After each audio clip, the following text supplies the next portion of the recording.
Welcome to the Secrets of College Planning. I'm your host, Anthony Uva, and today we're going to get some insight into student life. My guest today is Kevin Koett. He is the Vice President of Student Life for Rowan University. Welcome to the show. Thanks, Anthony. Happy to be here. I appreciate the invitation. Yeah, so usually I start my guests where they went to college. So where'd you go to school? I went to college at Augustana College in Sioux Falls, South Dakota. Wow. So I consider Wisconsin to be my home.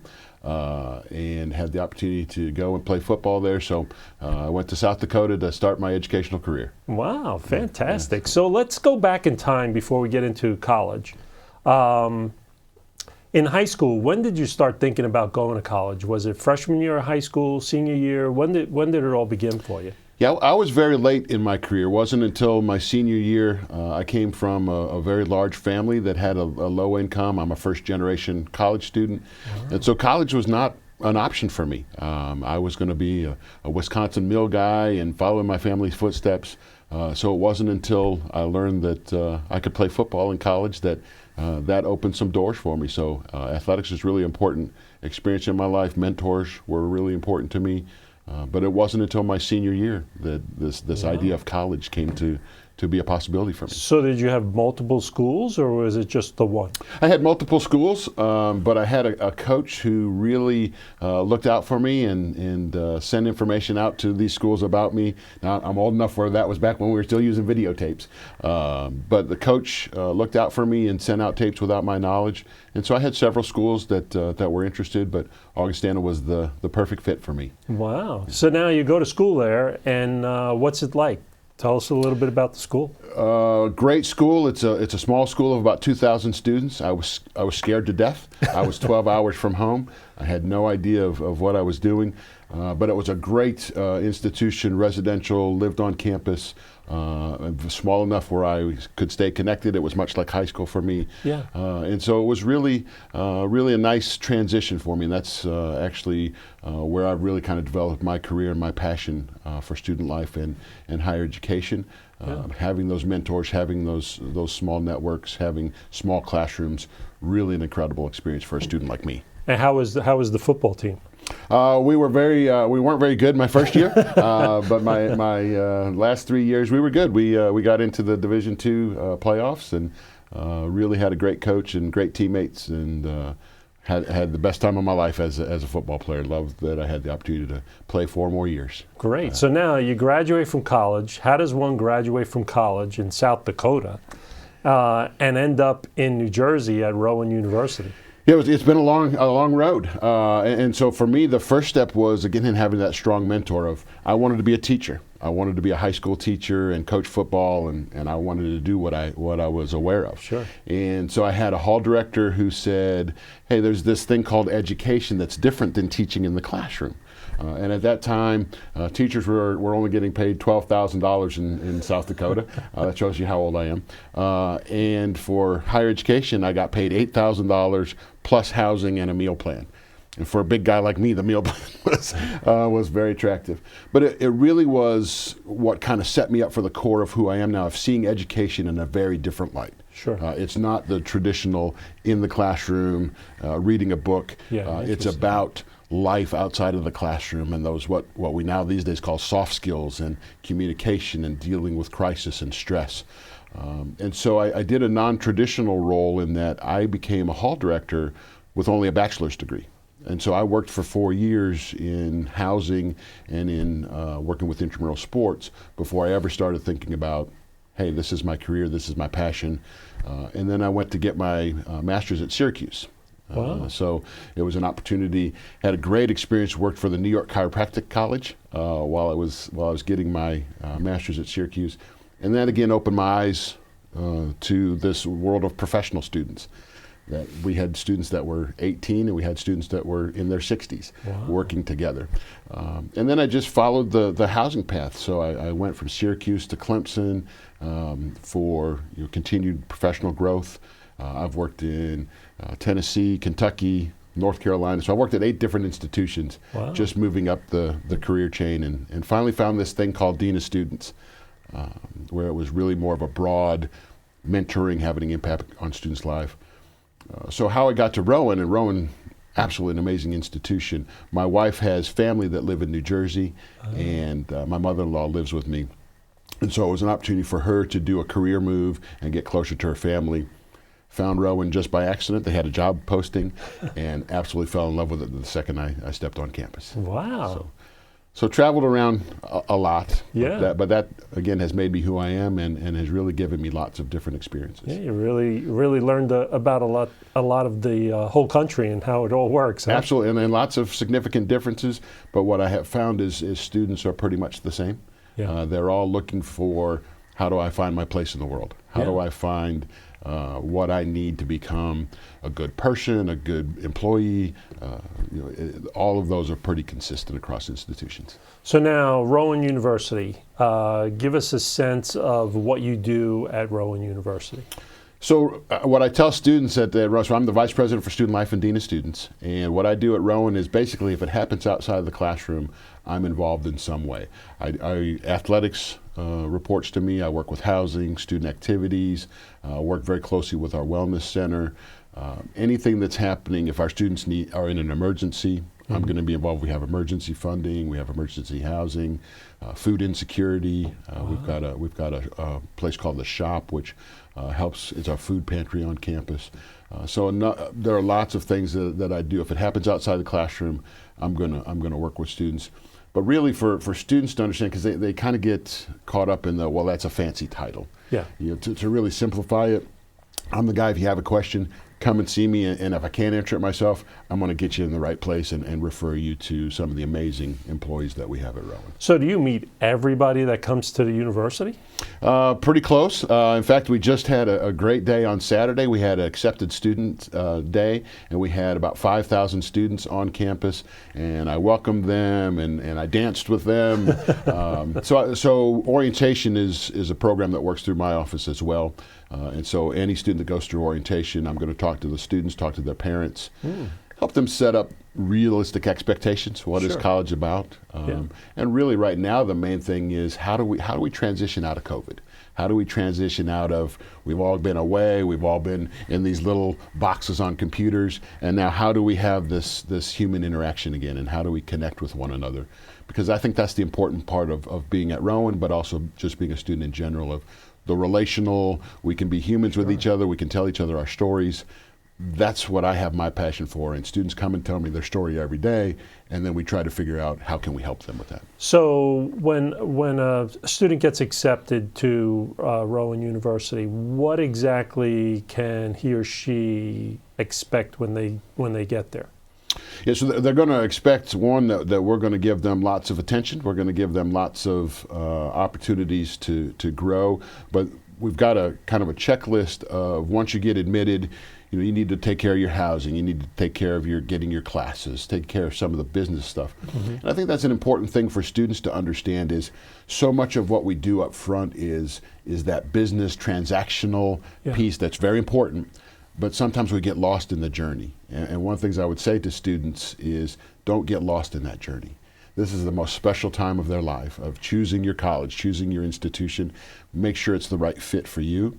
And so, come to things like New Student Days, come to orientation to really get the feel of that campus. Do tours, get connected. So at Rowan, we're going to give you those opportunities. We're going to have people meet with you in person. We're going to give you personalized tours.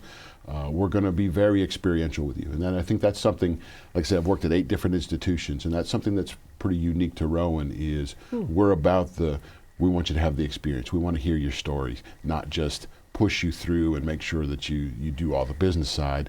We want you to take care of yourself as well. Yeah, so now part of the business side is you said student housing, meal plans, I'm assuming. Yes. How about the extracurricular activities and things? Do you give them a list of what they can do at the campus and things of that sort? We do. A lot of things now are online. It used to be we would give students catalogs and books. Now everything's online. So we have a thing called ProfLink, which shows you all 300 of our student organizations that you can get involved with.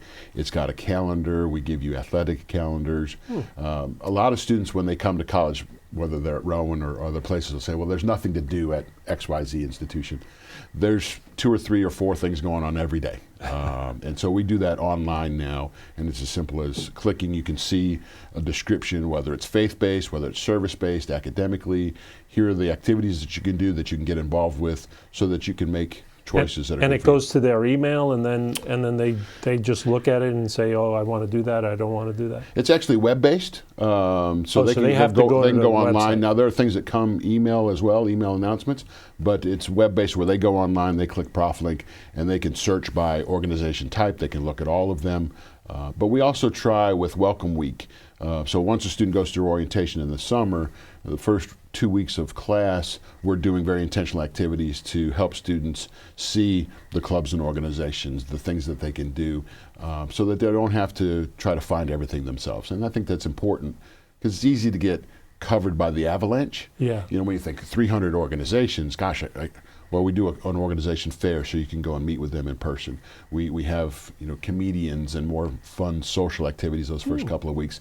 So it's, you know, the introverts like me don't have to do a whole lot. They can just show up and meet people, and then you develop your career from there. Wow, that's fantastic stuff. So give us a sense of student life. What exactly is student life at the college level? Yeah, student life is really the piece that a lot of students will go to college, and this is, you know, clearly very important and the priority of, to get their job skills. Absolutely important, and Rowan is world class in that. But with the student life side, we're teaching what employers want. How do you deal with the unexpected? How do you deal with maybe a conflict that comes with your roommate or a friend of yours? How do you deal with communication and dealing with difficult tasks? That's what student life is. Student life is about the fun. It's about the, you know, socials, the comedians, the concerts, but it's also about how do you learn to deal with hurdles. I always say to students, please see life as a series of hurdles, not a series of walls. Hurdles we can get over. Hurdles we can navigate, we can get over them. Walls we can't. There's nothing that's a wall. Everything's a hurdle, and so student life teaches students how do you deal with that? How do you navigate those difficult situations, those stress situations? College is very different than high school, and a lot of students I think don't see that. Sure. Very different than high school, and so some of the things that they see as failures or lack of success are actually just growth opportunities and hurdles that are going to help them 4 years from now when they're in their careers. So now the concerns and the struggles that students have there, is there a department that they go to? Is it just your department? Do you have a whole bunch of people in your department? Well, it's campus-wide, and so a lot of students will come to my office. A lot of students will go to the Wellness Center. We have academic advising and coaching. We have tutoring.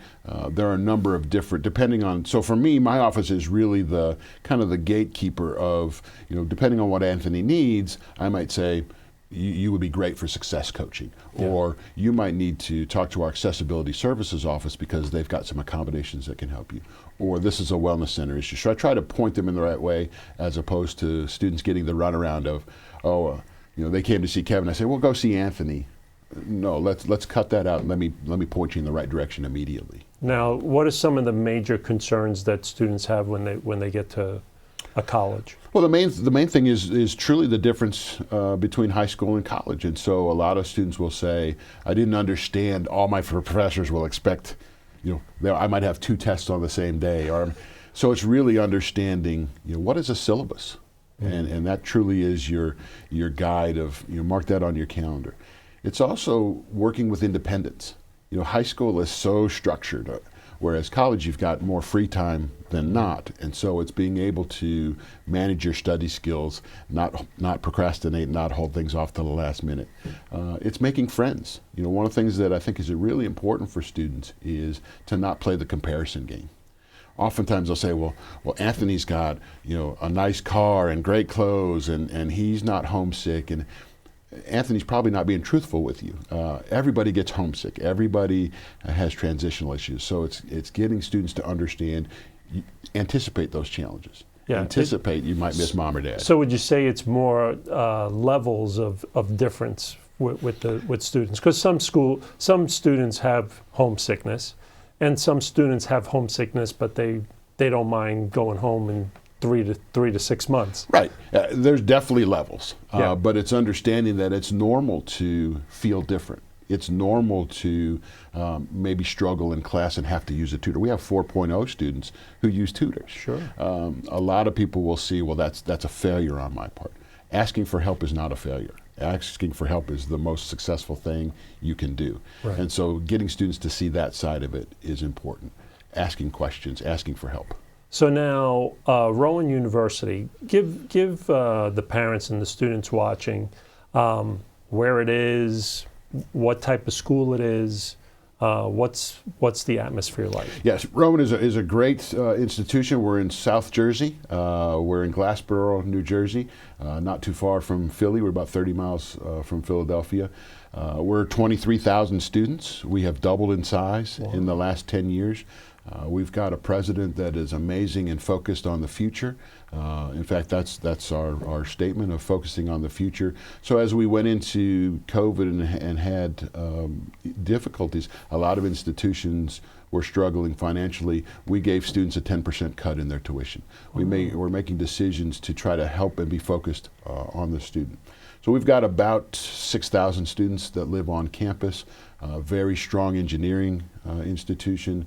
Our history and our roots is education. We started as an educational institution, but our entrepreneurial program is 50th in the top 50 in the country. Wow. Our radio, television, film, we're top 9 in the world, and so lots of really great gems at Rowan that people don't know. We're focused on building. So in the last 10 years, we've spent $1.5 billion on building projects and enhancements to the institution. But we're really focused on that experiential learning piece, that doing undergraduate research, getting involved in the classroom, building satellites and building new models for things that are going to be of the future. Very engaged, very participatory. Students have a voice. We listen to their voice. So it's an institution that I'm very proud of and honored to be an employee there. But it's probably it is the best institution that I've been a part of in my 32-year career. Wow. Well, how about the type of students that come to the school? Are they all A students? Are they all athletes? What type of students actually come to the university? Great question. Not all A students. We certainly have a lot of students that are attracted to our engineering program, but we run the gamut of students. We're about access to education. We're about equality and diversity, and that's an important piece. So we don't want to be homogeneous. We don't want to be, all of our students are alike. A lot of our students come from North Jersey. Our students are about 86-87% from New Jersey. Wow. But they come from all over the country. They come from all over the world. Strong international population. We also have a really strong global program. So students who are graduate students who are coming to Rowan, and then we're going to be one of 2 institutions in the country. So we have 2 medical schools right now, and we're adding a vet school. And so we'll be one of 2 institutions in the country that has 2 medical schools and a vet school. Wow. So we're, like I say, we're a little gem in southern Jersey that is about the student experience. It's about getting a world-class education, but also having a world-class student life experience. So now, how does Rowan University promote themselves out there? Do they do a lot of student nights or college nights or anything like that at the high school level, or do they go around the whole country? We go around the whole country. We have obviously with COVID that's been challenged, so Right. we haven't been doing a lot of traveling in the last 2 years. A lot of online marketing is important, but we're now starting to open that back up. We just had a great accepted student day on campus on Saturday, where we had 5,000 students come to campus and enjoy a carnival and presentations and dancing and some of the fun things. So we're going to continue to grow that. And I think, as much as the COVID pandemic has been absolutely devastating to all of us. It's just been horrible. But one of the things that it has forced higher education and institutions like Rowan to do is rethink how we do things. How do we function? How do we present ourselves as an institution? Because the old model, we've been needing to change higher education for decades. Yeah. The old model just hasn't been working, and so now we are looking at how do we promote ourselves? What's the best avenue to get in? Whether it's getting access to names and emailing people, whether it's going into high schools. We're about that personal story. We're about that personal touch, and so we're going to get back into the model of going out and recruiting in the old-fashioned way of meeting people. Yeah. Now, back to student life. Is there any other future things that will be happening at Rowan University in student life? Is there anything that you see as it's coming along? Yeah, we're actually starting a new addition to our student center. We're calling it the Agora model. It's going to be wide open spaces, kind of drop-by spaces for students. We're re-envisioning our library. Again, all institutions are having to look at what does it mean to have a library at an institution in 2020, and so we're having that addition. We're having the changes to the library. All of those are going to be focused on student space. How do we change the learning model? How do we change the access that they have to information, but also offices, so that you all don't have to come directly to Savitz to see the bursar or the registrar. We're going to be around campus. Wow. So that's really an exciting model. We're going to break ground here this month and look forward to seeing those models come in place. We're looking at how do we change our housing model so that we can have more of a residential curriculum and have more of a model that there's a purpose for you being in housing, not just a place to put your bed, put your head on a bed. Yeah. And now, is all the housing all on the campus, or is it spread out like a lot of different college universities? Our housing is mostly centrally located. We do have affiliate housing, apartment-style housing that's on Rowan Boulevard that we work with an external company. But our housing, even that, those housing facilities are very close to each other. And now, do you see a lot of students utilizing your office for references, referrals, a lot of networking? Yeah, networking is important, and I think that's what students need to understand too, and that's why I talk a lot about finding a mentor, finding somebody that's going to be brutally honest with you, even when you don't want to hear those things. But networking is important, and a lot of students will come to me, whether it's a reference for an employer, whether it's a reference for studying abroad or a class. Lots of those conversations. But then our Career Center, they do a number of employer fairs. They do 8 to 10. In fact, I was just at one on Friday, 8 to 10 a year, where they're bringing employers in. Wow. Students are able to connect, show their resumes. Everything's happening on site, so that students don't have to go to 12 different places to look for career opportunities. That's great. Well, we're coming to the end of our show. And usually I ask my guests, what advice do you want to give to the parents and the students that are out there? What advice do you want to give them that might be interested in coming to Rowan University? Well, first, I appreciate the opportunity to be here. What an amazing show and theme that you have here. So congratulations to you, and thanks for letting me be a part of that. But what I would say is obviously visit, see the institution. I think if you come to Rowan, you'll fall in love with the institution just like I did. But what I would say to parents is have realistic expectations. Know that this is going to be different than high school. Don't get lost in the business side. Enjoy the journey, but understand there are going to be obstacles. There are going to be challenges, and that there are people at Rowan like myself and so many others. I've got great colleagues that I'm so impressed with, who are going to help your sons and daughters, who are going to help students to grow academically, socially, in student life realms. And it's just about asking the questions and making sure that you're using the resources that are there. We've got people like me who are so passionate about students, but have realistic expectations and ask those questions. You're going to be very successful. Great. Well, good. Thank you very much for coming on the show. Thank you. I appreciate the opportunity. Yes, no problem. So you've been watching The Secrets of College Planning. I'm your host, Anthony Uva. Until next time.